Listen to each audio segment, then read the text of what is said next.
Hey everybody, greetings. Good morning. How are you? It is the next day after I published a video and I thought I would go over some of the question and answers, some of the things that you might wonder about this, which is kaiten sushi in Japanese. It's called kura sushi to a lot of kids here in Japan, conveyor belt sushi in English. There's a lot of questions that we got in the comment section below of this video. And if you want to see this main channel video, I put the link in the description, probably after the live stream, so you can see and watch this, because there's a lot of information in here. It's not just about the menu of the sushi restaurants either. This is kind of about the concept a little bit, because in Japan, it's very hard to go to a kaiten sushi restaurant that is not a chain. All right, all of them are like chains because it's the only way for them to make the price low enough and the quantity enough to satisfy the customers. So there are very few like mom and pop conveyor belt sushi shops anymore. So it's very hard to support. It's like fast food. You have to be a big chain these days for the supply chain. So Kura Sushi was very gracious enough to let Jennifer and I and a cameraman and Hana film at their restaurant. And it's not always easy to get permission, but they put us in the back of the restaurant in a booth away from all the other customers, like they always do in Japan, just separate the filming, which makes it a little bit sad, actually. They always do this. They invite us when you get permission to a time where there's less customers and put you in a completely different way. But there are advantages to that too. It's a little bit quieter there, and you have ability to move around a lot more, and you have access, meaning I got a chance to interview the general manager of the chain to get an idea what happens behind the scene. So that was the basis of this episode. But I wanted to make it from another angle, a little bit special. What makes this really unique is that Jennifer and I didn't focus on the sushi, like the raw foods. We focused on the not raw food items, because it freaked me out a little bit. Like, what? They have sushi shops have burgers? This sushi chain is serving a cheeseburger? It can't be good, can it? But it kind of was. And what struck me was that how much effort that they put into the burger to make it good at a quality that they would be happy selling to their customers. They used rice flour that was similar to the rice that they use in the sushi, as well as some of the rice vinegar to give it a consistency, make it consistent with the menu that it is sushi, but it's not sushi. I thought that was interesting that they went that far to make the bun a special thing. Like rice, sushi has the rice, nigiri sushi, and this burger has bread, wheat. And this was it was interesting, the recipe that the manager told me about. I wouldn't have known unless I'd interviewed him, so I was very happy. This chain is called Kura Sushi. This video was not sponsored by Kura Sushi. The principles are pretty much the same at all the kaiten sushi restaurants, but what made this place special was that they're everywhere. You can find it in the United States. They're like almost like the McDonald's of kaiten sushi these days. And they allowed us to film. They said okay, so you win. And there was a couple of comments that it seemed a little bit too commercially, but it's almost impossible to separate McDonald's from McDonald's. How do you separate McDonald's from their burgers? You almost cannot. I'm at a fast food chain's burger. You know exactly where you are. Japanese that are watching this know exactly where I am. So it's not really something that you can hide. Conveyor belt sushi, some of the questions and answers that we're going to have some catch ball here, so you can ask me questions at any time. I'll try to catch as many of them as I can. And at the end of this, I'm going to go to my Discord server where our Patreon supporters have access to call in and talk to me on the Samurai chat during some of these live stream question and answers. So I'm looking forward to hearing some of their feedback as well. We're going to do that at the end of this episode, probably about 30 minutes. So you might want to sit down, buckle in, and relax a little bit as we talk about kaiten sushi. Yeah, and UFO Bob there has just put in the link to the Discord server, so you know how to get there. And you can talk in the general chat as well. We have a general chat that's open to everybody. The sushi there We did eat sushi. So Sadaru's first question is, did we eat sushi there? We did eat the sushi. I'm just going to play this in the background, and then I'm going to break it down with some of the director's cuts, director's talk here.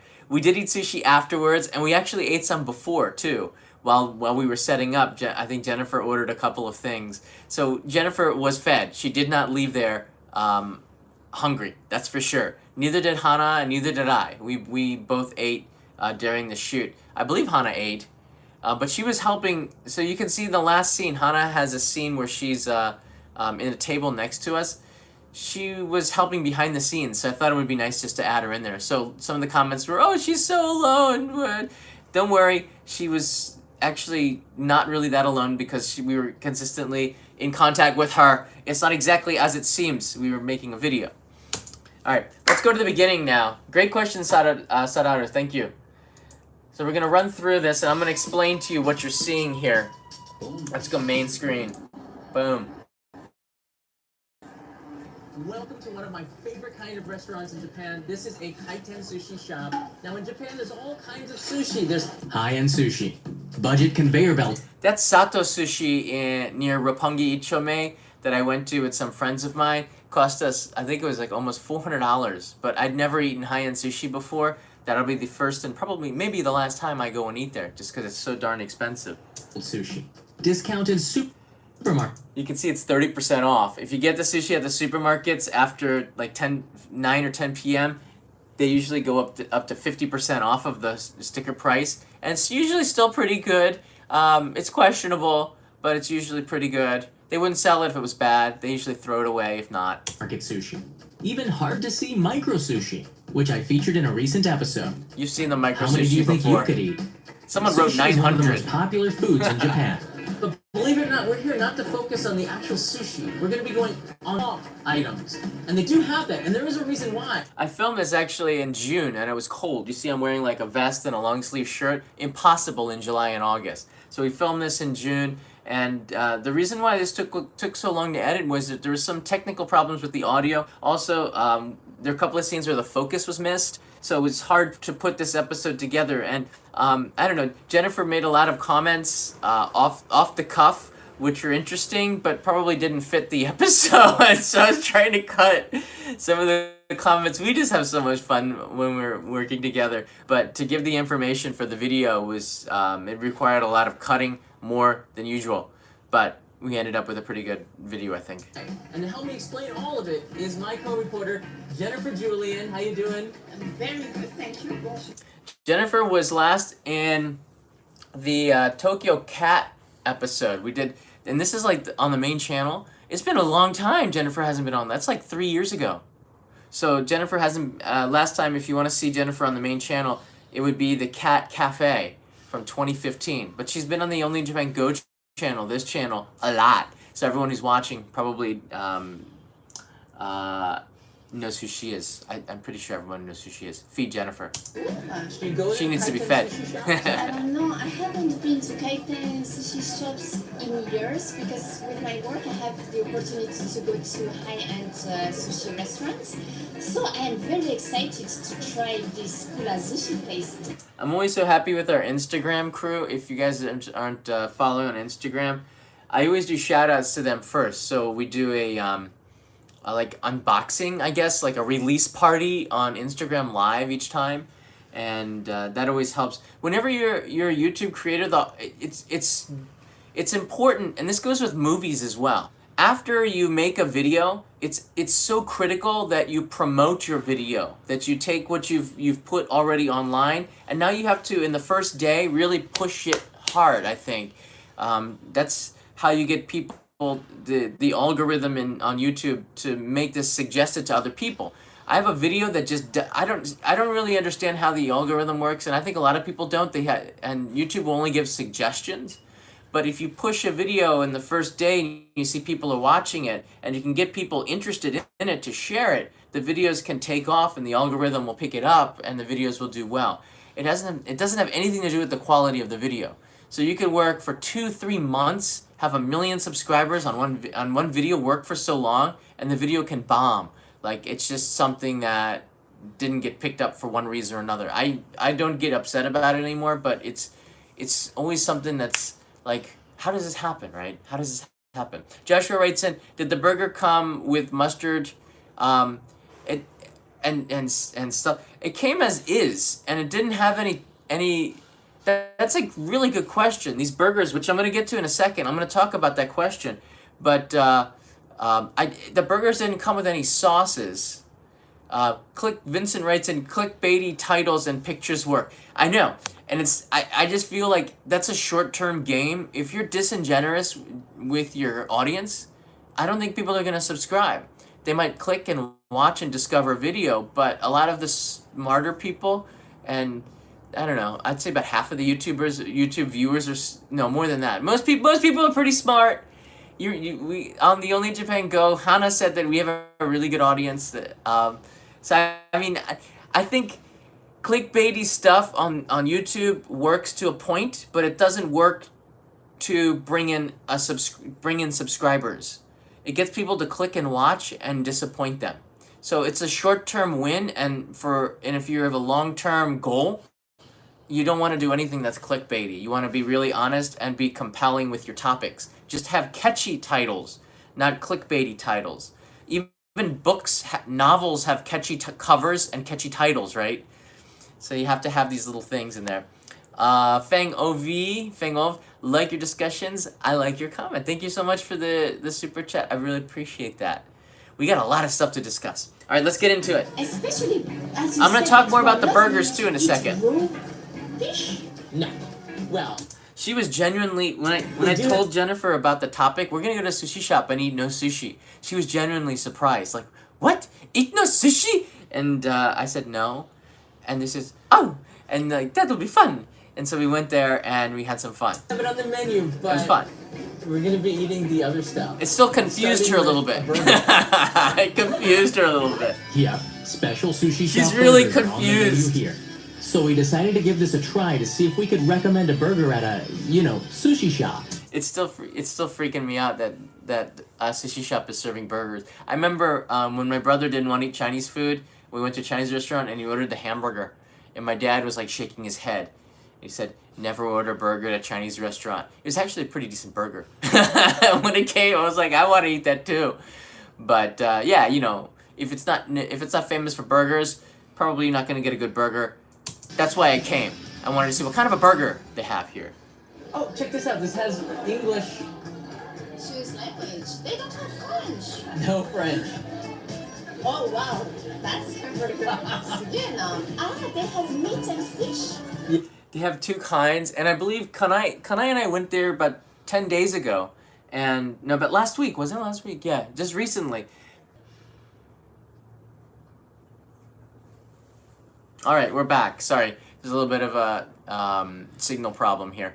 Yeah, so in Japan, the conveyor belt sushi restaurants like this have digital menus. The menus are always changing, and when something is sold out, like fish, a popular fish might be sold out, they will just black it out or dim it, and so you know that it's no longer available. They've just run out of ingredients, which is a good thing, I think, because then you know that it's pretty fresh.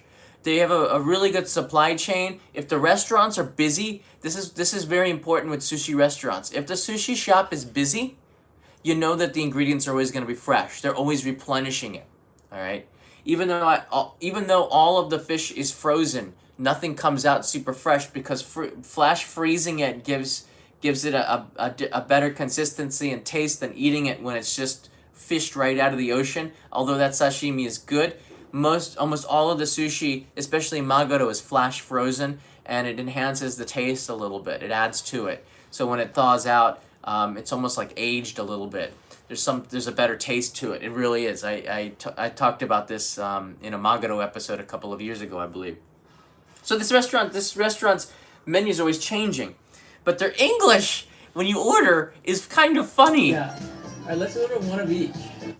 It's like one piece, one paisi. Like they have these little errors in it which are funny to me. Yeah. Like the lack of capitalization, and then it translates the order was heard. Thank you. It's like they didn't have any native speakers like check the menu, it was just the default setting for Google Translate, which is so perfect. I'm telling you right now, if it was perfect English, it would not be as much fun as it is. The fact that there is like these little mistakes that only a non-native speaker would makes it such such a good experience. People complain about people in Japan not speaking English. I think that's one of the most endearing things about it, because you know that you're no longer home. You'll always be able to communicate because people are very polite. And yeah, Megan writes in English. Yeah, it's very I love that part of it, of Japan. I love the mistakes. I don't think why should they improve on it, right? It makes it their system. I like it. I like it when the English is wrong, and I'm not critical at all.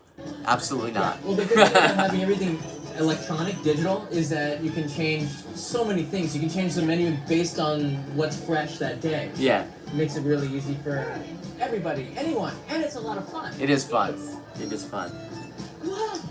This is the coolest thing. Yeah, the English t-shirts are. And I saw the question about if I take breaks on Only in Japan. I'm going to get back to that at the end of the episode. That's a really good question. This is such an ingenious thing. I noticed it about 3-4 years ago at Kuda Sushi. They didn't always have this style. They changed. Kuda Sushi, I believe, was based down in Osaka. Kaiten Sushi didn't come from Tokyo. This idea came from, I believe it was Shikoku Island. But it really evolved during the 1970s at the Osaka World Expo. I know some of the history of the Kaiten Sushi. It's very, very interesting. And it's evolved. And just in the last 5 years, as technology has evolved, what we can 3D print, what the materials have changed, it allows them to do more things and more with technology, including putting the second belt up here. This is like an express lane, so if you order something, it no longer goes slowly on the same belt as everything else. It goes on a special belt. So it's so smart too. It probably cost the restaurant a lot more to make this, but it's so smart too, because I'll tell you something, when the food comes faster like that, I want to order more. It's so much fun. When your food comes on like a Shinkansen bullet train track above, heck yeah, I'm pushing buttons, just ordering stuff, just to watch it. And Jennifer's clapping, like, oh, look at the food. We become kids again. That's what I love about Kaiten Sushi. It's fun for adults and kids. Adults become kids again. And I've seen some really tough-looking dudes, Japanese guys, big, tough-looking dudes. They come in there and they're like kids, eating. You go back to your childhood when you eat at Kaiten Sushi shops, and that's just what I love about them. It's a special place for here in Japan, and I know in the U.S. we have it now. We had some comments from Texas, California, Las Vegas. This chain is in a lot of places. But no matter where you go in Japan, you become a kid. And I'm very, very curious to walk into one of the Kaiten Sushi restaurants in the United States. I'm definitely going to be doing that when I go back home. I just didn't realize how much this chain has grown over the last couple of years. After about a minute, the burgers came on the express lane. Now the burgers. All right. Fisher meat. I was not going to give her what she asked for, and she knew it. This is how we play, and some of the questions like, oh, you're so rude not to give her the one that she asked for. I said, listen, I don't know. Just relax. It's a lot more fun. Fit meat. Here you go. Here's your meat. Like, who's going to do that? I'm not normal. I'm going to give her what she didn't ask for, but we already talked about this in advance. We're going to try both of the burgers, just not on camera. So she'll get to eat the meat, but just tug. It worked out okay. Me? It has to be fun. Fish. That's fun. Look, I got her to laugh. Just all the trolls in there. They always like, oh, why did you do that? I said, what's the option? Oh, here's your meat. There's It's not nothing fun with typical that. at all to have hamburgers at a Kaiten Sushi restaurant. It's a not little bit normal. unique. There's a reason why, though. There's a reason why. There is. Do you know the reason? Why is that? I knew why don't I even ask Jennifer? This is our relationship. You just have to know. We tease each other like crazy, just having fun. It's like, I know she doesn't know the answer. So, do you know the reason? She's playing off. She's totally playing off of it. She goes, no, I don't know of course she doesn't know. So then now I can just say, well, we didn't rehearse this at all. This is just how we are. And then I knew I was going to interview the regional manager So I put that in there because it's better if a third party tells you than just me. It gives it more validity as a journalistic piece, and I think that separates it from what other YouTubers are doing just a little bit. But the downside is with this kind of an episode, it makes these kinds of interviews look commercially, and that's not the case. Even in a news report, you're going to interview the manager of the restaurant to get their point of view because they're the ones who created it, and they're going to be a little bit commercially too. I was very careful not to make this like an ad for them, but also give them credit because they were nice enough to give me permission. You have to give a location, a business, like a shout out for that for sure. Let's ask a professional. This is Tsuji-san, regional manager at Kura Sushi. パンに例えばお寿司屋さんらしく米粉を使ったりとかお酢をちょっと混ぜてねふっくらさせたりとかしてお寿司屋さんならではのハンバーガーっていうのを作りました。 Yeah. Ladies first, go ahead.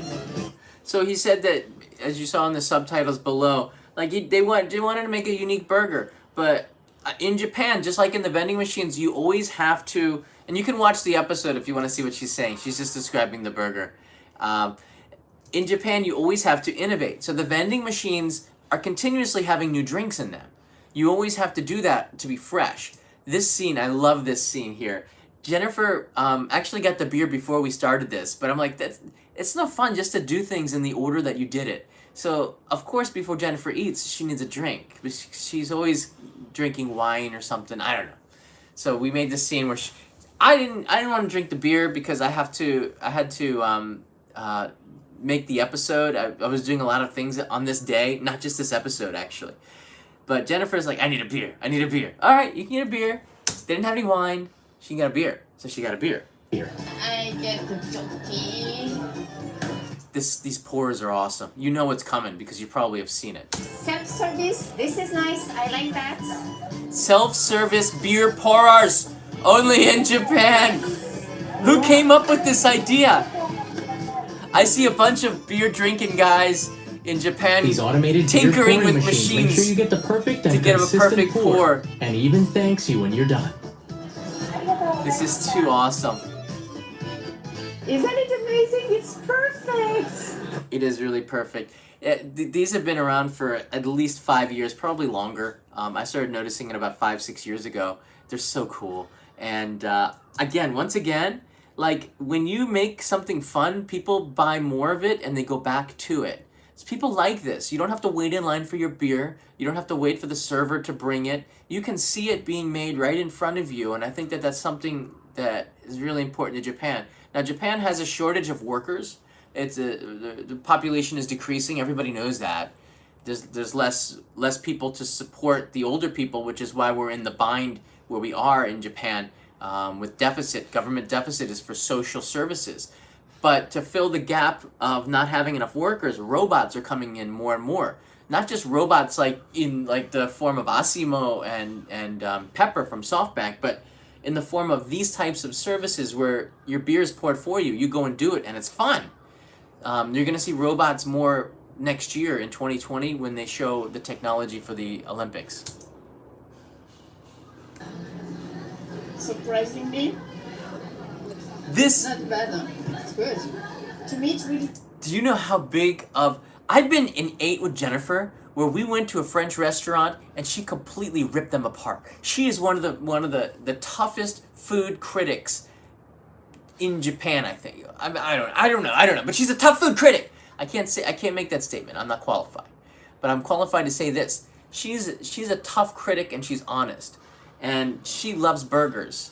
I remember we had a quarter pounder at Tokyo Tower the first time we made an NHK show together, and she was critical of McDonald's. Because, is this a quarter pounder? Like, it was fun.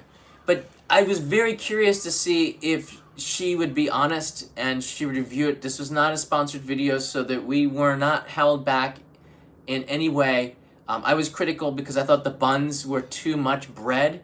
I thought the buns could be a little bit thinner. The volume of the bread was slightly disproportionate to the size of the meat. It's true. I thought so. It's a good burger. It's not, but a lot of things would be required to make it a great burger, and to be an outstanding burger, that's just on a completely another level. When you see it, you know, pretty much. Taste of mackerel. It's a sushi shop burger. Yeah, it's like definitely, you know, with the Tight onion like tight and buns. the bread and the lettuce. Crackers. If you just add some tomato, that's really like. I love that tempura. Sushi shops are also famous for making tempura. This is a place where you go. So sushi shops, you have good tempura because they use tempura in the sushi. They use tempura. They always have oil there, so you always find good tempura at sushi shops as well. So that's a suggestion. If you're looking for a tempura restaurant, go to a sushi shop. They always have good tempura. A burger without the meat, with fish. I see. But the fish taste is pretty strong, I think. So you have to like fish to have this. I think that was a mackerel fish, which is has a little bit of a stronger fish taste to it, but it's not a fishy taste like the fishy smell type of taste. It just has another kind of a flavor to it, and Saba is really interesting choice for them. But I think that they're always changing the menu. They might use different fish for different burgers. I kind of like that idea. They're innovating all the time. The problem is when you do get something that you really like, they'll pull it away and then it's gone. Like these apple pie Kit Kats that I have right now that I'm sending out to my Patreon supporters. The apple pie Kit Kats will be here for like a month and then they're gone. So you have to stock up on them. But they still have an expiration date. So even though something's popular, maybe it'll make a comeback. But that's the bad thing. But the good thing is it's always fresh. I dreamed I'd be It's always eating a fresh. hamburger at a sushi shop. The bun's a little thick. but I had it's a trouble picking the surprisingly good music for burger. Bon this. appetit! So. I had problem picking the music for this episode a little bit. I did my I best. take my burger out of the wrapper like this. Okay. What's a sushi shop restaurant music? Lots of fish. It's hard. Yeah. I love this piece of tempura. That looks so onion good. on top of it. Ah, With some sesame in there, some garlic I see in there, some toasted garlic, some sauce on here, and the meat looks really good. Akodo Akira This is a 1. great option. I love your channel and it makes my work days and evenings fun. Thank you so much. Thank you very much for the super chat. If you don't eat sushi, right? Right, A right. burger that comes on the belt. This is Mar like a dream Mar come true. Barosio, finally catching a live stream. Welcome. Apple pie Kit Kats are a thing right now. Apple pie Kit Kats. Oh my god! I haven't used a lot of slow motion only in Japan, so we tried it for this episode, but it's so slow that I had to pick slow music. I don't know. I could have used heavy metal, but it's just like a moment where it's a dream come true for burger lovers that you can get, that you don't have to eat raw fish in a sushi shop. It really is for everybody. One of the problems, I've had friends come in, I can't eat sushi. I'm like, don't worry. They got a lot more than sushi at kaiten sushi shops. That looks so good. It's pretty good. All the flavors really do come together well. the in bread this. was good. It is a typical burger. That's what I saved just the think burger. that The bun was good. The tempura onion on top of it with the sauce, it just brings it all together. That looks Maybe so good. extra oil, maybe. That's my key word. Brings it all together. The flavors bring it all together. I say way too much, but it's true. It's true. It's true. Yeah, Finger yeah, licking yeah. good. They use the whole thing of glittering that mine doesn't have. I like that they put the lettuce here too because it kind of All keeps burgers the, should do the that. bread from Just getting like too soggy. anti-soggy layer. I like the garlic. I'm a garlic lover. I do love garlic. And thankfully Kanai does too. I like the garlic. She loves garlic. There's a lot to like about the sushi shop burger. It can be handled in just a few big bites. That took more than 3 bites, just saying. Like 5. There's a lot more on the menu. A lot more. You can take what you want from the belt, but there's that touchscreen menu above the table. This is fun. I Yeah, just I like like that. ordering. I just like ordering stuff. I just want to. It makes you want to order. No, no. A lot. One of the problems with this episode was that, as you can see, is slightly out of focus. And I was trying really hard to try to save as much of this video footage. I always film myself, so it's hard, but I can understand the monitors on the GH5 is what I use. It's quite small. And if you're using manual focus, you're going to miss focus quite a bit on DSLRs unless you have a big monitor to check it.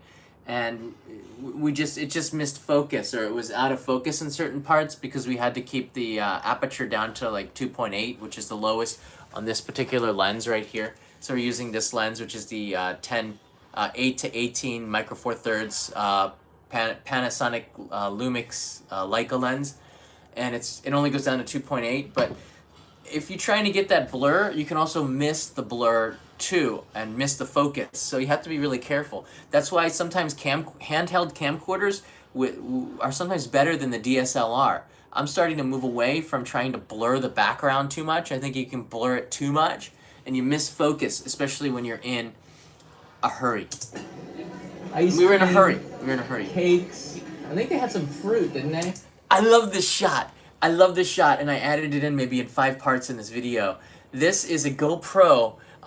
So the kaiten, the sushi shop manager and the shop owner, the regional manager and the shop manager are all standing right here out of the picture. And I told them, I said, do you mind if I just attach a GoPro to your lamp? And they're like, okay. If you just ask, they didn't see anything wrong with it. And then we clipped it and we got this scene where you can see in the background the restaurant. And I really wanted to show how big the restaurant is. It's massive. How many people are here, and we're on a low time, and it's still like 75% full. We got this seat, these 2 seats were given to us for filming.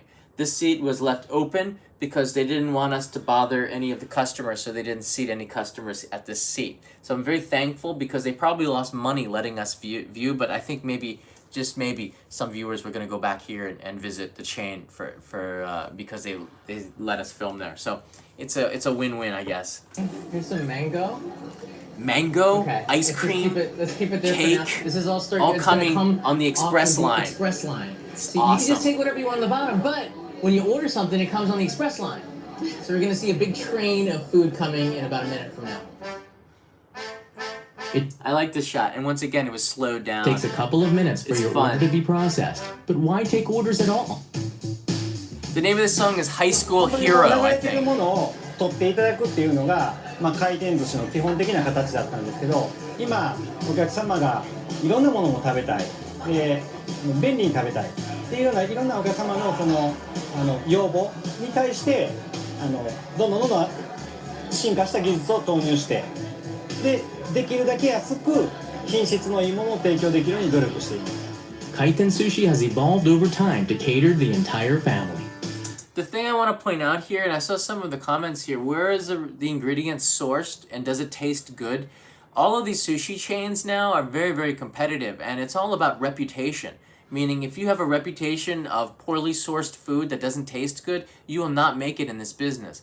This particular chain is right now booming because from the beginning, they've done a very well of keeping the ingredients very well managed and getting the better cuts somehow. I don't know. I guess it's just on volume, but they've done a very good job. My favorite sushi shop is always going to be Sushi Zanmai, because it's just the price point is perfect and the quality is perfect, and they make it right in front of you, and you feel good. They've done a really good job with that chain, but it's a chain, and you know you're going to get really good stuff at these places. But the Kura Sushi, for the price and the fun and the technology and the experience, is really good, I thought. It really is a place for everyone.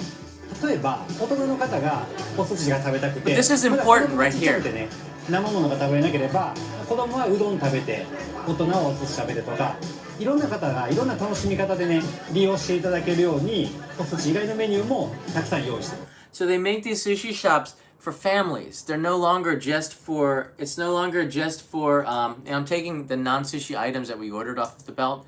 It's not just for adults, it's for kids, it's for everybody, it's for people with no teeth. You could come in at age 90, take your teeth out, you probably find something to eat here.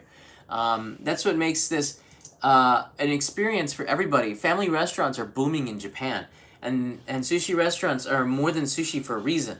It's about allowing everybody, and not every Japanese can eat sushi. As I said, kids under the age of 5 are recommended not to eat sushi because they're building their immune systems, especially for seafoods like shellfish, should not be eaten by children, raw.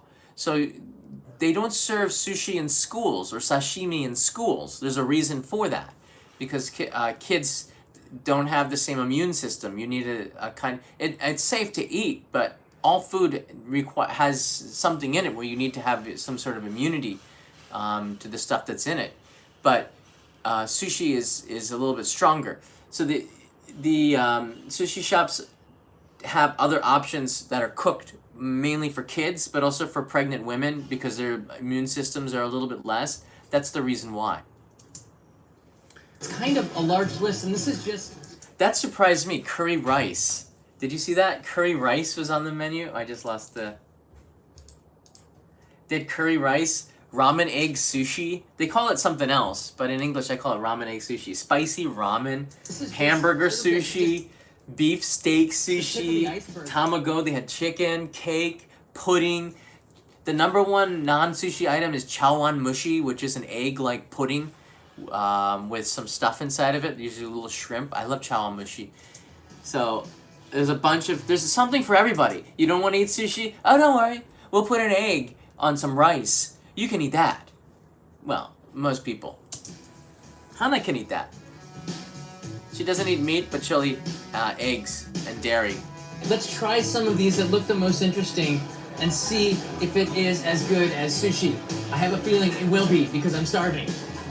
Now, there's some soup here. This is actually tantan men, but we just didn't have time enough to feature them all because we had a very limited amount of time to work here.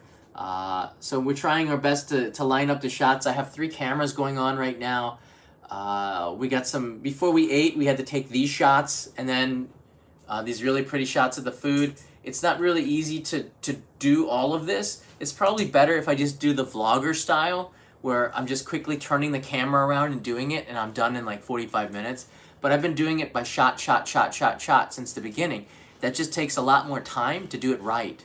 And we blew through 2 hours so quickly here. We had 2 hours to film this. Alright, so we got about 4 minutes left of this video. We got 40 minutes on this video? What? Live streams are going on for 37 minutes. This is the most unique gunkan sushi I think I've ever had. The ones rolled are called gunkan sushi. How was this? Gunkan. Not that good. This is Fran Shioma. She says it's awful. It's not good. She's pulling it away. It's actually really good. She just doesn't want to share. How dare Jennifer? Really? You should have tried it. But it's only 100 yen. This is Each one of so these delicious. sushis is only 100 yen. All right. This was 100 yen. Sorry. The soup is a little bit different, but anything on these plates here is 100 yen that came off of the belt. Amazing that they can hit that price point. The pork It fills is you up. tender, and with the it's more like a mayonnaise thing, I think, on top of it. Well, it's been like cheese. it's like been blowtorched or something on top of Anything it. The mayonnaise blowtorched just looks is perfectly good. grilled on top of I don't it. know why. More of mayonnaise than cheese, I Blowtorch think. food. But Cream it's brulee. super delicious and really the perfect mariage for my beer. See? Beer, That's right. Jennifer. That's right. The karaage chicken is a little different here.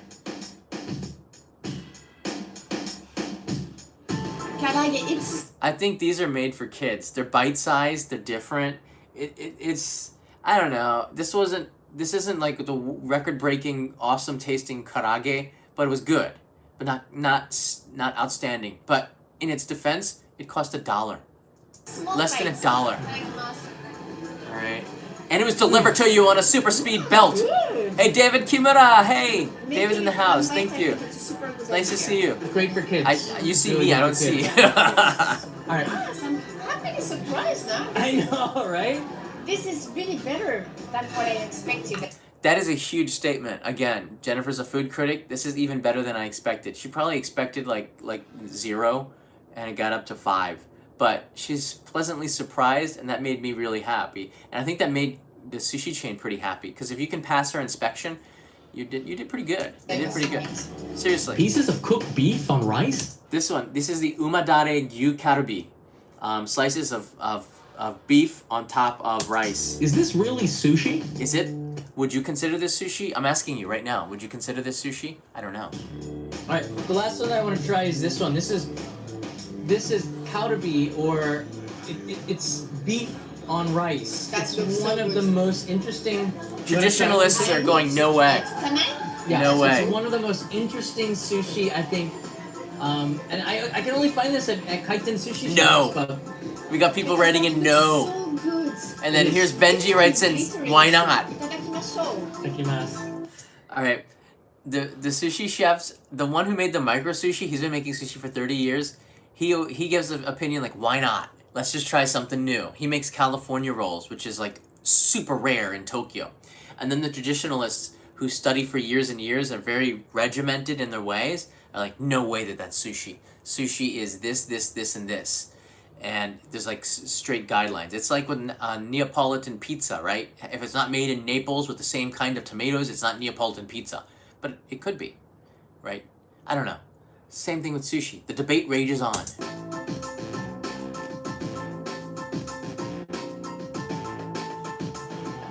Don't forget to hit the like button. I gotta say it. I'm seeing the moderators say it, so I appreciate it. It's like yakiniku. It's like yakiniku, and it's all put together for you. If you can eat meat, you love yakiniku. And it's just a thinly sliced piece, but it's the sauce and the beef and the rice. It's all put together for you in that bite. It's good. It was really good. Yeah. It's even better than the one. Even which better. I thought I would Even prefer. better. This one is even better. It's really good. But wait, there's more. A hamburg meatball sushi, smothered in a kind of gravy sauce. This one I only find at kaiten sushi restaurants as well. It's a Hamburg sushi. I love the way that they put that. I'm trying to be positive, but deep down inside, yeah, I ordered this once, like 20 years ago. Like, this is weird. I'm gonna order it. I ate it. It's like processed hamburger meat. Okay. It's the kind of stuff that kids like. It's made in maybe like cafeteria type cheap quality burgers. It's not bad, but you can tell that it's been processed and it's a meatball. Kids like it, right? And I don't think there's anything wrong with it. It's just weird. It looks like a hat, like a Moai hat, Easter Island Moai hat type of thing, action going on there. I don't know. I'm always gonna try to take the high road in these episodes. Traditional sushi eaters wouldn't put this on their list, No, they but would it's not. here at Kaiten Sushi. They The would final not. comment? Kids are gonna love this one. That's the best I could do. Exactly. How could you compete with like ikura, salmon? The hamburger just doesn't do it. It doesn't have enough. It doesn't have the same flavor and consistency, and you can't taste the rice that much. It's basically just It's a fun item to try once. How fresh is that sushi going around the restaurant belt? I did a poor job of answering this question. I actually re-recorded that narration bit last, and I didn't really think it out. He doesn't tell you in the interview the time. It's about 30 minutes. The sushi will last about between 30 and 45 minutes, I believe, before it automatically, with the IC chip, throws it out. The reason why is that if it's not fresh and there's problems with the quality, that hurts their reputation, which is more important than the money. All right. If somebody gets sick, that's more important than the money. But the good thing about this technology is, and I have to stress this because this is so important. And Zen of Tony, thank you for bringing back fun memories from my time in Japan. Awesome. Everybody likes everybody goes to Kaiten Sushi when they visit Japan. The great thing about the IC chip is that it stops from wasting food because this system gives the data and analytics so that they make just enough that they need based on the time and how many people come to this location. It is so consistent. And using this data, they save food. They also, by saving food, they save money. So there's a good thing with the technology, like these IC chips, and the data that they bring in provides a better experience for not just the restaurant to make money, but for the customer. Meaning, at 7 p.m., customers seem to really like salmon, so they start putting salmon on the menu on this belt to try to fill that need. It's the ultimate system. I would love to go to this sushi chain or any sushi chain and get more in depth on how they decide the system. How does the analytics work? Because I'm super interested in the details of this is running. This is more menu stuff, very top level. I'm really interested in the tech, actually, how this has evolved. Actually, I'd love to have Strange Parts Scotty from Strange Parts come and do an episode on this high-tech sushi tech technology. そのお寿司はでもここにね That'd be a lot of fun. IC チップが入ってて今このお寿司が何分流れてるのかでこのベルト上にいく That's つ just 流れて it's るのか extraordinary. っていうのが全て It's 注文の中で scanning. 分かるようになってますのでそのデータに基づいて必要な商品を Did you see that? It just goes by like that. I 必 just 要なタ love イミング it. で流してます The one thing that I love about It's a kaiten highway of sushi is that sushi. there's something for everybody. This is a family restaurant. That's one of the reasons why there's such a wide variety of things on the menu. So if you're a woman who's pregnant, you can't eat raw fish. Jennifer's not pregnant. If you're a kid, you I, can't eat raw fish. I don't know. It's like people are like, she's pregnant. No, she's not pregnant. But we're breaking it down, and I think Jennifer didn't know the reasons why. And until I talked with them, I really didn't know the reasons why kids don't eat the sushi, and it's because of the immune system. So I learned a ton of stuff by making this episode. There's lots of other stuff. Or you just don't like raw fish. Yeah. The menu is I don't like huge, raw and that's things. what makes this place, You can go here. well, it's a place where everybody can find something that they like and be really happy. I think so, yes. Happy means games on the table too. Yeah. It kind of looks like gachapon. Gachapon. Capsule toys in a machine. It's nice. 食べ終わったお皿をここに片付けていただくとお皿5枚に1回ゲームが始まって当たりが出るとおもちゃが出るという仕組み I lost a few times. I gotta be really honest with you guys if you're watching this, all right. I got a story to tell you.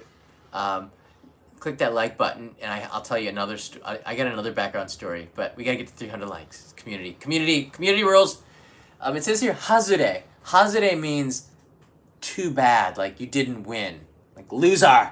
Hazure. But you use it only in the situation. So don't walk to people on the street that looks like a loser and go hazure. It just means you lost. You lost out. All right. I believe it was like, and then we didn't order that much sushi on the table, right? We didn't have a lot of plates, so we're putting the plates in. I put the 5 plates in, and then I got this loss. I don't know why I'm smiling. I should have been crying. Besides the point. And then we needed more plates, so the manager goes, he goes back in the kitchen and he rings his stack of plates this high. And he's like, just keep playing until you win. Like, they can't control it. So they brought in plates, and I'm just shoving. So Jennifer and I are just loving this. We're like, 1, 2, 3, 4, 5. And we're like, waiting for it. Loser. 1, 2, 3, 4, 5. And we went through the first stack. And he came back and he brought it in, and I was on the third try we got it. So it took 15 plates before we can get in there. It was unlimited plates of nothing. It was really awesome. Now I was really I should have filmed that. This is when the behind the scenes stuff becomes more valuable. So I might change the style of the show a little bit because this one was just really hard to make because of the style. It'd just be better to vlog it with one camera like this. You'd still get the same experience. And it would feel more real. These feel too much like older things, so I'm gonna have to change the Only Japan format. But that was so much funny. It was so funny when he brought out like a stack of plates, holding it like this, and he puts it on the table. Usually it's the other way around. Just the irony of it. We did win. But after 15 We did plates, win. we won the third try. Boom. Atari. Atari, win! Which means Atari. If you're wondering, Atari is the same, would be spelled the same way. Atari is the game system from the 1980s. Atari. Could they have meant when they made that company, because it was an American company that made it, could it be based in this winning? If anyone's wondering what Atari means, that's what that means. Win. Winner? What's inside? Only one way to find out. Interesting, right? Jennifer opens it up to find Yeah, and it was, Nosh writes in, it was based on the a Japanese small word. plastic top you can spin on the table. It's just a little something to... Because the video games, and we had somebody from Israel, I believe chime in and say it's technically a dreidel. So there you go, some corrections. to say thank So you we got a and dreidel. come again. And people do come again, often. Kaiten sushi is... So this is a dreidel, and we spun it for like 5 seconds in the plastic. We're like, and I believe we gave it back to the owner and said, just give it to a kid.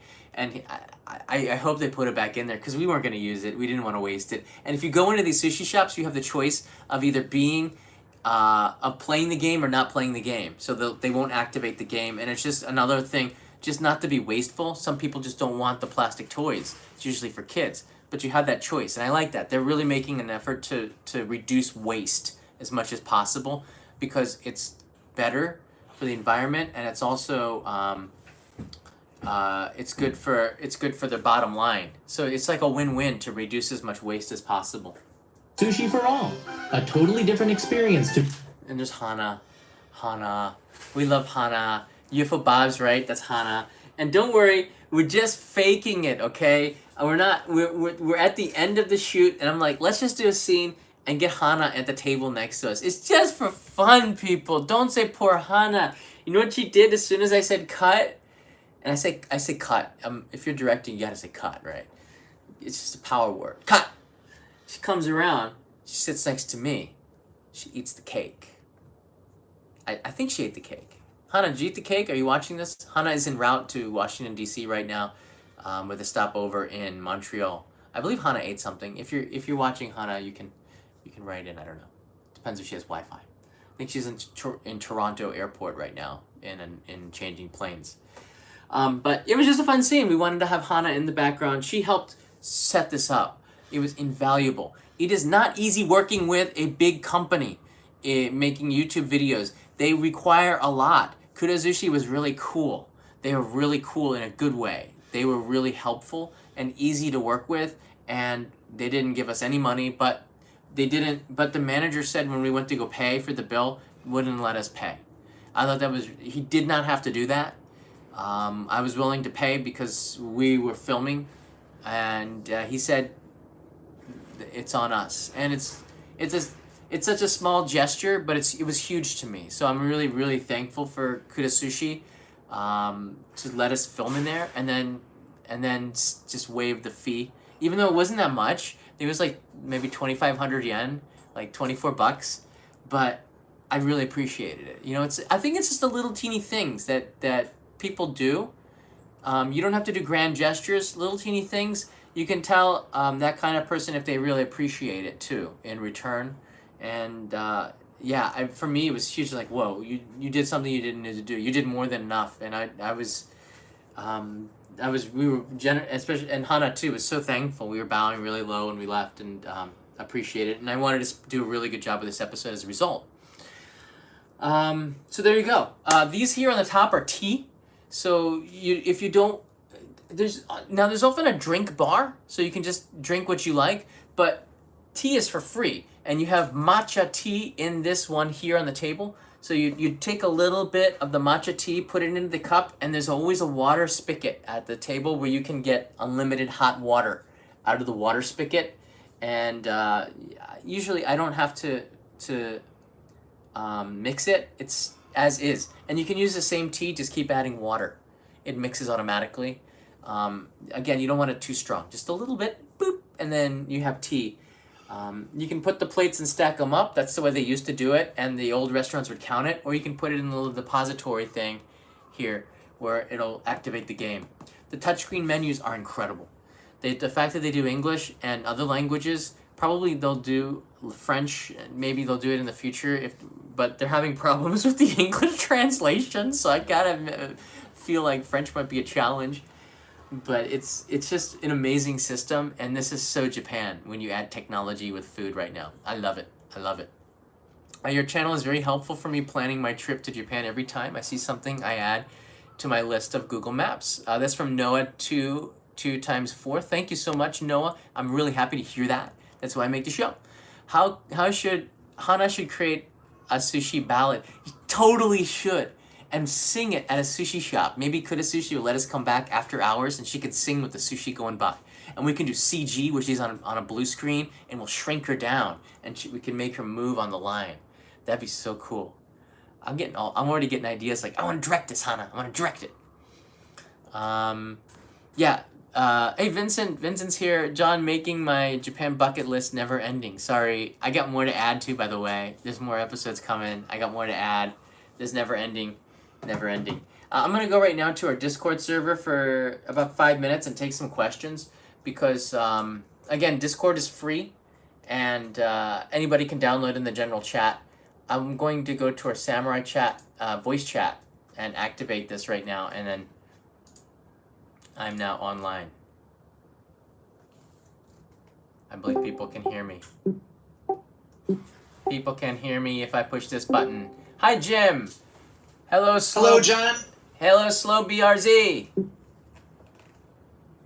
His mic isn't not on, or her mic is not on, so it could be. Megan. Hello, Megan. Hello, UFO Bob. Hey. So now you're starting to see some of our moderators popping in. So you hear the voice behind the person in front of in the chat right in front of you, which is pretty neat. So I'm gonna ask some of our. Hey, John. Hey, Bob. Can you tell me? Do you have any questions? You know, it's funny. I had a ton more where I was modding, and now I'm totally going blank on you. No problem. No problem. If you have any questions, Something I'll jump in. okay. Jim, I'll let you go first since you're always got a tough one for me. It's true. Okay, John, here's a question for you. What you have visited a lot of restaurants in Japan over many years, so I'm wondering, what would you say is one of your most bizarre restaurant experiences in Japan? Wow. Maid cafes are pretty bizarre. And then the maid cafes with themes on top of them, like the vampire maid cafe and the ninja restaurant cafe. Like the theme restaurants in Japan are never ending, mostly for tourists. But like maid cafes have kind of gone out of style a little bit with Japanese otaku because they've become too commercialized and too competitive, and now many of them have gone out of business, the ones from 10 years ago. But when you go in there, you still have this bizarre experience of being served by a maid in Victorian maid outfit who's a young Japanese girl doing cute things to your food like this. I'm going to make your food so tasty by making it cute. Kyun! And she does a little heart mark. Kyun! And you're like... And for some reason, somehow they make the food a little bit tastier. I don't know. It's just maybe it is the thought of it. There's love in the food, perhaps. I don't know. Sometimes I think the quality is microwaved, but there's something special about maid cafes. Something you have to try once. They're really weird, but the kaiten sushi ones are always going to be kind of weird too because of the menu. And there's the ambiance, there's the food, and then there's the service. So there's three things that are just sometimes really bizarre. But these themed restaurants come and go out of business all the time. The Alcatraz restaurant, which is this, you get to eat dinner in a prison cell, was pretty bizarre. I think there's a lot of videos on YouTube that other people have done it, but it's kind of a violent and almost sexual in nature, unfortunately. Because I remember the staff chased down some guy that they pulled out of the cell, and then they put this massive needle. It wasn't a real needle, and they like put it into his bottom. I'm like, what the heck is going on with this thing? So I won't be going back to that restaurant. And the beer was served in, the drinks were served in like bedpans. It's really weird. It's kind of strange. Anyways, but it's just, that was a pretty bizarre experience. In terms of food, I guess sorry Jim, I wasn't pushing the button, so maybe you couldn't hear me, but I was talking about the Alcatraz prison restaurant and the maid cafes. Yeah, I heard you. Yeah, I was able to listen in just through YouTube. But anyways, thanks. I mean, yeah, the ambience, the service, and the food from the maid cafes. Yeah, it can be. I'm sure it was strange stuff a lot of the time. Yes, and when you come to visit Japan, we will go there together. I want to see. Maybe so. We'll see. I would love to see Jim's reaction at the maid cafe. That would make an epic episode, I think. Just to have some fun with weird places of Japan. Well, I've reached the point where I should never say nothing surprises me, because there's always one more surprise. There's always one more. There's never ending surprises. UFO Bob, did you have and hey, Tasty Chronicles is here. We also have Cheryl Rip and Heiko. If you have any questions, I'm gonna take questions for the next maybe 2 more minutes. So shoot. Yeah. Are there any common faux pas that first-time visitors to Japanese restaurants make in Japan? Or, it's dial backwards. Yeah, that's a really good question. I'm gonna keep this. I'm gonna hold the touch to speak button. The there are and there aren't. Some of the things I think are chopstick to chopstick. If don't pass anything, like don't pick it up with your chopstick and pass it to someone and they take it with their own chopsticks. This is a big no-no in Japanese culture because this is how you pass the bones of your dead relatives after they've been cremated. This is the final ritual where you pass the bones by chopstick to chopstick. So you don't want to do that with food. It's considered extremely rude and it's very sensitive to Japanese. And if they see you, they're probably going to be a little bit not happy with that. But they're very polite. They probably won't say anything. But if someone speaks English, someone might politely ask you not to do that. That's considered very rude. Also, putting chopsticks in rice is also how we put the incense for the dead. So you don't want to put the chopsticks and leave it inside the rice sticking out of it. Just put it down. That's why we have chopstick holders. So put it down there. For sushi, I really don't think for kaiten sushi people have told me that there are so many rules. Like, don't mix your wasabi in with the soy sauce. And I got to tell you something. People do it here in Japan. You eat your sushi the way you want to. The reason if a high-end restaurant, the chef will tell you how to eat it. At a place like a kaiten sushi restaurant, you can mix your wasabi and the soy sauce any way you like. You can pick it up with your hands. You can eat it with your chopsticks. You can be loud. In sushi shops, you usually have to be a little bit quieter. At these places, you can talk at a normal voice. So I like that. It's more casual. So I think if you're eating sushi for the first time, a kaiten sushi place might be a good way to break into it. I really don't. I can't think of too many faux pas. Don't put anything back onto the conveyor belt. Is something that you should need. Don't put your GoPro camera like TKYO Sam did, but he did make a really good video and totally made an awesome video. But I can see why the shop was angry. I can see why the shop was angry. Don't put anything on the conveyor belt, and also respect the privacy of all the other people if you're taking video in there. Because I'm a YouTuber, I have to say that. I tried to restrict putting other people in there. Eating with the foods. I guess that's about it. Do you have any follow-ups? I would just like to encourage the other people in the chat to jump in, like Kaiko and Cheryl and Pete. Go ahead and ask the questions. It's fun. Yeah. Yeah, go ahead. If you have any more questions, I got about 1 more minute before I have to eat lunch. Hey, John, it's Cheryl. Hey, Cheryl. Hey, I keep asking you and Nosh all the same questions, but I'm going to be in Ginza. So, which kaiten sushi place do you like in Ginza? Wow, in Ginza. Ginza is not really known for its kaiten sushi, so I have to say any that you can find will be fine. If you want kaiten sushi, I think you have to go. This chain Kurazushi is not in central Tokyo so much. The chain we went to was in Ikebukuro. They don't have anything except in Shinagawa and Ikebukuro, and nothing in the center. It's very hard to recommend it, but I think if you find one, they should be all pretty reputable. But the best one, I think, is in Shinbashi. There was one that NHK, I can't remember the name of it.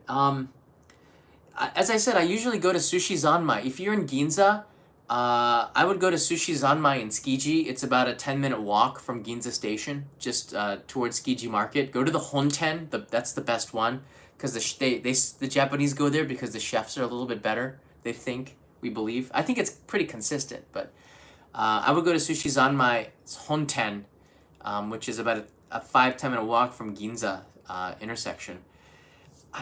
But to be honest with you, any kaiten sushi shop is going to be pretty good. They have these all-you-can-eat kaiten sushi restaurants for like 4,000 yen, $40, and the quality of them is really, really high. And we featured this on NHK Tokyo Eye a couple of times. I believe that was in Shimbashi. If I do find it, I'll put it in the Samurai chat if anybody else is researching this. Good question. That. Yeah, thank you.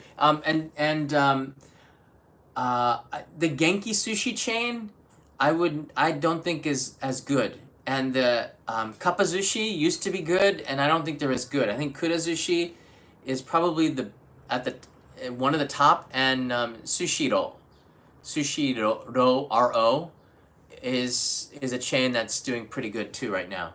They might have outlets all over the city as well.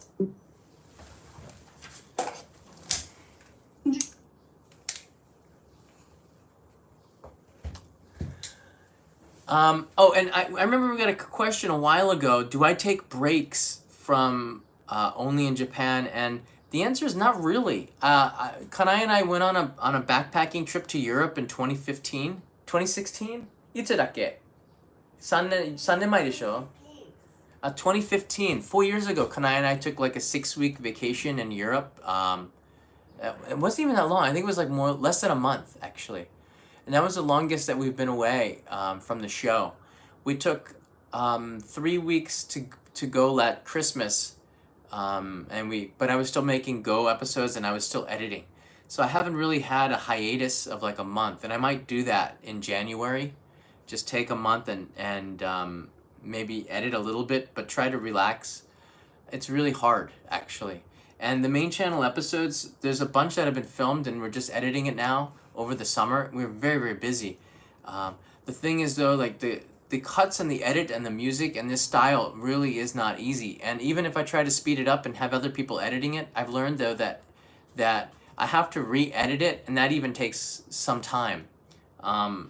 So having somebody cut it up for me, I learned, is really helpful, but then I have to clean it up and finish it and put it into my image, and that still takes time. Because in this style, when I have 3 cameras running, everything is very, very difficult to edit. So I'm gonna have to streamline the process, and I think I will be able to do this in 2020. It's just gonna, in order to be successful, we have to have more content, and it has to be more consistent, and it's very hard with this format. Right now, the videos are not getting suggested on YouTube because there are other creators uploading more often. Again, YouTube is not about quality. It's about frequency, and I'm in 2013 mode with this channel still, maybe 2016. 2020 is about up, go, length, the best that you can do as fast as you can do it. And for better or for worse, that's the only way that you can make a living off of YouTube. The income and the revenue for Only Japan's main channel has been going down because there's not a lot of content. But again, to get permission and to film the way we do is like a TV. You need a budget that's huge. NHK, I think they make like $100,000 on one episode of a studio shoot with and location shoot. I can't pay $100,000 per episode. All right, I gotta pay like $200 or $300 per episode to make this work. So it's very, very hard to make money, make a show that is TV quality and still do it and make a profit off of it. Although NHK is pretty high. That's probably the top in terms of paying for the staff. Reporters don't get paid a lot, by the way. Have you met any of the guys from Men on a Mission? No, I have not. Your trip to see your parents was about 7 or 8 days. Yeah, in the United States, this past summer it was about a week. But Kanai and I, at Christmas time, we took a little bit longer, but I usually don't stay in the US for more than 7 or 8 days. Although I think we should do rent a car and drive up and down the US. It would be a pretty good experience for us. Lloyd, I will definitely try to keep up the quality as high as I can do it while evolving the show. Where's your favorite spot in Japan? I would say Hiroshima is my favorite city. And my favorite spot, that's hard to say. I've been to so many beautiful places. I love the seaside. I love the Sea of Japan, Nihonkai. I've seen so many beautiful points up there. There's some places in Aomori Prefecture that I would really like to see more of too, up there on the top of Tohoku, and Hokkaido as well. I would love to see you driving again. Yeah, actually, I do have, after this, a driving episode that's coming up. So, rent a car versus a Japan Rail Pass. So you can get a chance to see, is renting a car really better? And I would say yes for most people, for some people, and no for some people. It just depends, but it should be an option. Miyajima, yeah. Hiroshima has Miyajima, which is huge. I love that island. NHK stands for Nippon Hoso... what does NHK stand for? Nippon Hoso Keiwa? NHK. Nippon Hoso Kyoku. Yeah. NHK. That's why we just say NHK. Kyokai. I don't think it's Kyokai. That is it. Is it kyokai? Kyoku. Kanai said kyoku. It could be kyokai. We're getting kyokai. Yeah, Kanai's like, really? She doesn't know. We never even, nobody in NHK says that. So it's kyokai. Yeah, it's kyokai. A kyokai is more like an association, right? Yeah, maybe. Yeah, the midnight snack runs will be coming up. I'm gonna do another one since it's autumn. It's nice outside. I find Japanese number plates puzzling. Very short numbers. Yeah, I think they use there's in the hiragana and the katakana alphabets. There's more than 26 characters, so there's a lot more combinations. So you can use less numbers. So they'll have a hiragana like a I U E O kaki ku ke ko, and then a number thing. But because they start with that means that there's even more possibilities with only 4 numbers. It's pretty cool. But with the number plates, what's super cool is that they illuminate the number plates, meaning the numbers are lit up with LEDs. So it's very clear to see that. They've had that for over 20 years. That's not a new thing where the light would shine through the number plate, so the license plate. So it's pretty cool. And Nippon Hoso Kyokai. Any further midnight snack runs? Darth, very soon. Very, very soon. It's is today Friday? Maybe this weekend? Maybe tomorrow? I don't know. There'll be one very soon. I can guarantee you that because the last one was so successful. It's time to go to another area. I'd love to do it with somebody else. I'd love to see if we can get some people and do another live stream. It's not as much fun when I'm by myself. I want to do it. And Gambare. This is from Jordan Gums. GUMBS. Gambare, I will be traveling Japan next month and will visit Niigata after seeing your sake vending machine episode. Keep up the good work. Yes! Definitely go to H-Go Yuzawa Station and spend some time there. That's probably my favorite station. I go there and I feel like I'm not in Tokyo anymore for sure. It's just a very special area of Japan, that H-Go Yuzawa. Love it. I really love it. Guys, click the like button if you like these director's cuts and if you like these question and answers. Encourage me to do more of these. I think it's kind of neat to be able to answer and get the feedback. Show the plates. What do you mean, like the plates? Oh, the number plates? I think it's pretty cool to have these kinds of shows where I get a chance to do question and answers together. So click the like button and encourage me. I need encouragement on the episodes. That's how I know if it succeeds or not. Because I don't go by the views anymore. I go by the likes, actually. That's another thing. The views sometimes are because of the algorithm and how things are suggested. I'm not going to let YouTube be the one to say that a video is successful. The people who say a video is successful is you. So if you like a kind of video, you're going to click the like button. That's how I think a creator knows. That's decided by the viewers.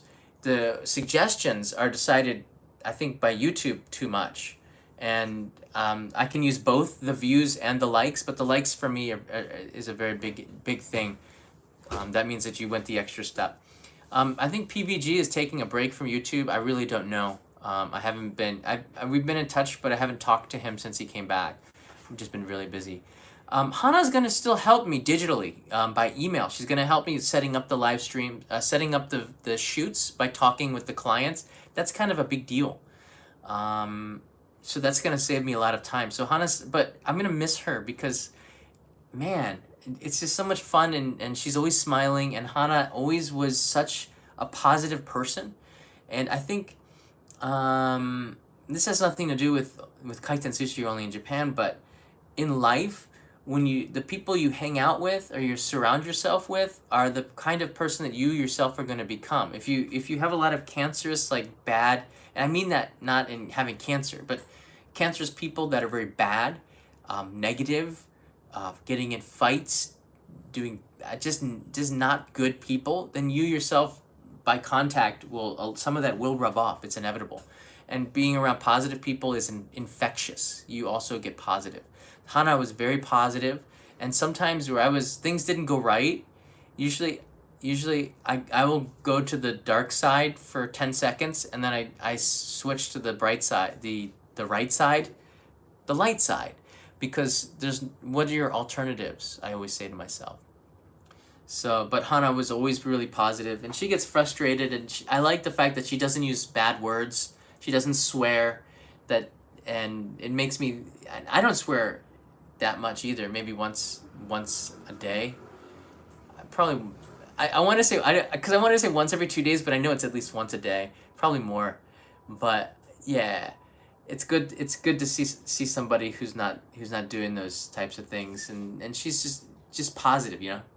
It rubs off on me too. So she's worth her weight in gold. Anyone who hires her is like, if you don't hire her, I'm gonna take her back, and I'm gonna try to find a way to pay her more. All right, and I'm not gonna talk about like how much. People always ask me how much I make. You never talk about your money because it changes the perception of people.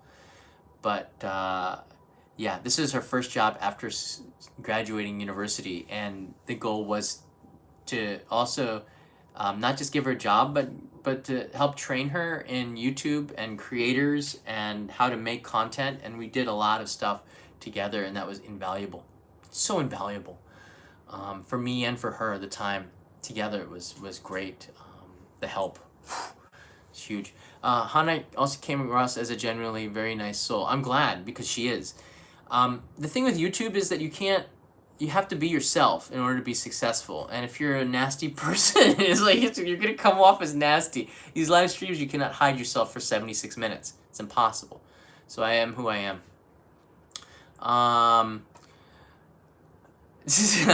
There are other YouTubers who swear more.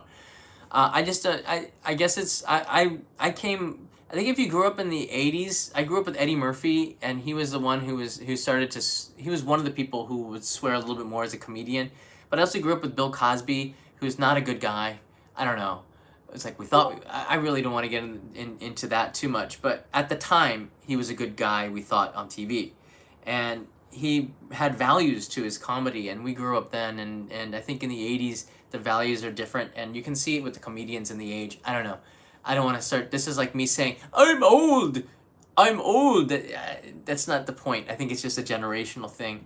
I don't swear as much as someone who's in their 30s, and I think it's the same, although that's not consistent. I know some old people who swear a lot back in the States. Just depends. Cool. All right, this is the longest 1 minute ever. Thanks so much for the support, everybody. I really appreciate it. The Daimyo packages, by the way, for the Daimyo supporters are going out today. Kanai and I added Japanese potato chips made by the same maker from Hokkaido that puts in unique flavoring. This one has a citrus nando aji? Konbu, which is a kind of seaweed. Yeah, and was it yuzu? Yeah, yuzu and kombu. It's just such a Japanese taste. And I also have 3 bags for the new daimyo. We had 3 new daimyo sign up. We have the matcha shio potato chips, which I sent out to supporters. It came back. It was discontinued, and they brought it back this month. And I'm gonna give those out to the new supporters, because the matcha shio ones are pretty cool too. It's a good the daimyo packages are a good way to try some stuff, unique stuff from Japan, not the ordinary snacks. All right, cool. Thanks everybody. There's the postcard for this month, Hakodate. Danny received his. I'm glad to hear that, Danny. And have a great day, everybody. Have a great night. Thank you so much for watching these episodes and for supporting the channel, for sharing it, for liking it. It means a lot to me and Kanai. We're going to be going to Awajijima next week. So we have a lot of content coming on the Go channel and on the main channel too. Stay tuned. Have a good day.